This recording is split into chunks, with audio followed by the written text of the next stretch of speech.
దయ్యం పడింది ఆడు కాళ్ళకి. ఆడు అలాగే తిరుగుతాడు. ఆడు దయ్యం ఎలా తిరుగుతాడు చెప్పండి? అటు చెప్పండి, ఇటు, అటు ఇటు దయ్యం తిరుగుతుంది. రెండోది ఏడు చెప్పనా? అటు ఇటు తిరిగేది దయ్యం. రెండోది ఏడు చెప్పండి? కుక్క. అలా పోద్ది. మళ్ళీ ఇలా వచ్చేది. ఎందుకు వెళ్ళేవే అని అడగండి, దాని తెల్లది వెళ్ళింది. మళ్ళీ ఎందుకు వచ్చావే, దాని తెల్లది వస్తుంది. అన్న కుక్క తిరుగుతుంది, తర్వాత దయ్యం తిరుగుతుంది, దయ్యం తిరుగుతుంది, తర్వాత కుక్క తిరుగుతుంది, తర్వాత ఎవరు తిరుగుతున్నారు చెప్పండి? చెప్పండి ముఖ్యాంశాలు మరోసారి. చదువు సంజోగం తిరుగుతాను. నేను తమ్ముళ్ళు అంటే నాకు కోపం కాదు, కానీ మన క్రైస్తవ ప్రాంతాలంటే నాకు ఇష్టం కనుక మళ్ళీ చెప్తున్నాను. మన క్రైస్తవ ప్రాంతాలు, రాత్రి సిస్టర్ చెప్పింది ఇప్పుడైనా నేను, మన క్రైస్తవ ప్రాంతాలు భారతదేశానికి చదువులు నేర్పించాయి, భారతదేశానికి బ్యాంకింగ్ నేర్పించింది, భారతదేశానికి బట్టలు వేసుకోవడం నేర్పించింది, భారతదేశానికి మన క్రిస్టియానిటీ సొసైటీలో కల్చర్ ఏంటో నేర్పించింది. అలాంటి క్రైస్తవ ప్రాంతాలన్న మన ప్రాంతాల్లోనే మన జనరేషన్ పిల్లలు తాగుబోతులైతే ఇది తగునా అని అడుగుతున్నాను. తగునా? మన జాతిలో పుట్టిన వారు, మన బడుగు బలహీన వర్గాల్లో పుట్టిన వాళ్ళు దీపాల కింద కూర్చుని రాజ్యాంగం రాసే స్థాయికి వెళ్ళారు. మీకేం జబ్బు వచ్చిందని అడుగుతున్నాను నేను. మీరెందుకు చదువుతలేదు?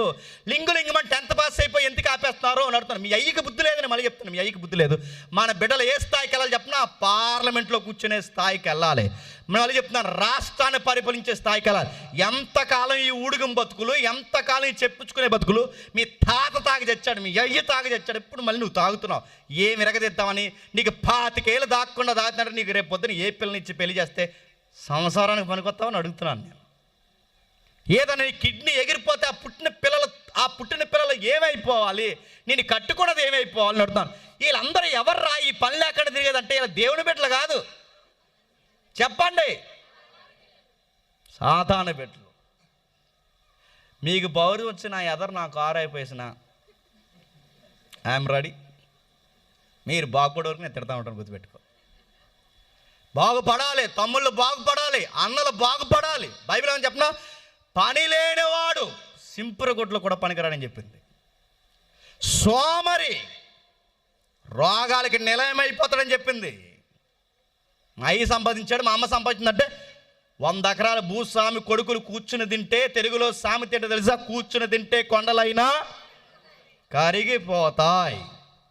చదివే టైంలో చదవండి, పెళ్లి చేసుకునే టైంలో పెళ్లి చేసుకోండి. ఆ పెళ్లి చేసుకున్న తర్వాత మీ ఆవిడ్ని లవ్ చేయండి. అంతేగాని ఈ లవ్ చేసేది ముందు చదువుకు ముందు తెచ్చిడు అన్నాడట. వీడికి ఇంకా చదువు లేదు, సంధ్య లేదు, ఉద్యోగం లేదు, ఏమి లేదు. పెళ్లి తర్వాత లవ్ చేయవలసిన అమ్మాయిని పెళ్లికి ముందే అన్నాడట. ఇంటర్ ఎగ్జామ్స్ జరుగుతున్నాయి, స్టేట్ జరుగుతున్నాయి, సెంట్రల్ జరుగుతున్నాయి.